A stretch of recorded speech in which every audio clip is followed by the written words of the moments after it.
இருந்து ரத்தத்தை பீச்சி அடிக்கும் விசித்திரமான பள்ளி. இதன் ரகசியம் உங்களை மிரள வைக்கும். என்னன்னு சொல்லி பார்க்கலாமா வாங்க. பொதுவாகவே பாலைவனங்களில் வாழும் உயிரினங்கள் தங்களை காப்பாற்றிக் கொள்ள முற்றிலும் வித்தியாசமான பல வழிகளை கையாளுவது வழக்கம். வட அமெரிக்கா பாலைவனங்களில் காணப்படும் கொம்பு பள்ளிகள் தான் அதாவது இந்த வரிசையில் ஒரு மிகப்பெரிய ஆச்சரியத்தை உலகிற்கு கொடுத்துள்ளது. எதிரிகளை பார்த்தால் உடம்புல உள்ள அதாவது முட்களை சிலிர்ப்பது, செத்தது போல நடிப்பது என பல வித்தைகளை காட்டக்கூடிய இந்த பள்ளிகளுக்கு இன்னொரு பிரம்மாண்டமான ஆயுதமும் இருக்கிறதா. அதுதான் கண்களில் இருந்து ரத்தத்தை பீச்சி அடித்து எதிரிகளை ஓட விடுமா. கேட்கிறதுக்கே ஒரு விசித்திரமாக இருக்கிறது இல்லையா. இந்த தற்காப்பு கலை எப்படி வேலை செய்கிறது என தெரிஞ்சு கொள்ளலாமா வாங்க. ஒரு உயிரினம் தனது கண்ணில் இருந்து ரத்தத்தை வெளியேற்றுகிறது என்று சொன்னால் அது ஏதோ அடிபட்டு விட்டது என்று தானே நாம நினைப்போம். ஆனால் இந்த பள்ளிகள் உஷாராக இந்த வேலையை செய்கிறதா. தங்களுக்கு ஏதேனும் ஆபத்து வந்தால் இவை தலையில இருந்து உடலுக்குள்ள திரும்ப அந்த இரத்த ஓட்டத்தை தற்காலிகமாக நிறுத்தி விடுமா.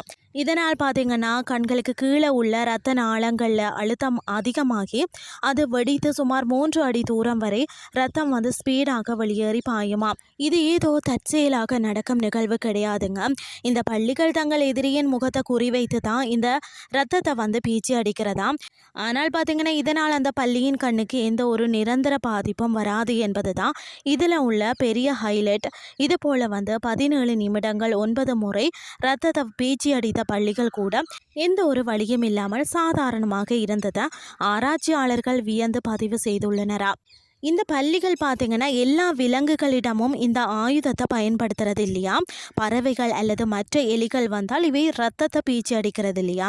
நரி, ஓநாய் மற்றது நாய்கள் போன்ற விலங்குகள் வேட்டையாட வந்தால் மட்டும்தான் இந்த ஸ்பெஷல் அட்டாக் நடக்கும். இதற்கு காரணம் அந்த பள்ளிகள் சாப்பிடும் உணவு தான். என்னென்னு சொல்லி பார்த்தீங்கன்னா இவை விஷத்தன்மை கொண்ட ஒரு குறிப்பிட்ட வகை எறும்புகளை மட்டுமே தொடர்ந்து சாப்பிடும் பழக்கம் கொண்டவையா.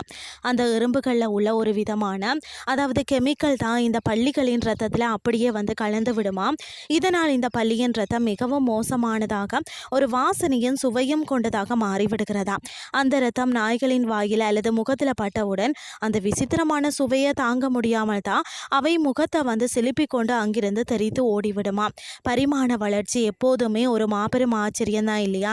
எறும்புகளை சாப்பிடும் பழக்கத்தையும் உடல்ல வெப்பத்தை சீராக்கக்கூடிய ஒரு சாதாரண இரத்த ஓட்ட அமைப்பையும் ஒன்றிணைத்து இப்படி ஒரு பிரம்மாண்டமான தற்காப்பு அரணை இயற்கை இந்த ஒரு குட்டி பள்ளிகளுக்கு கொடுத்துள்ளது. இன்றைய கிறிஸ்டி உங்களுக்கு பிரயோசனமாக அமைஞ்சிருக்கும்னு சொல்லி நானும் நம்புகிறேன். இதே மாதிரி மற்றொரு கிறிஸ்டின் வாயிலாக உங்களை சந்திக்கிறேன். நன்றி.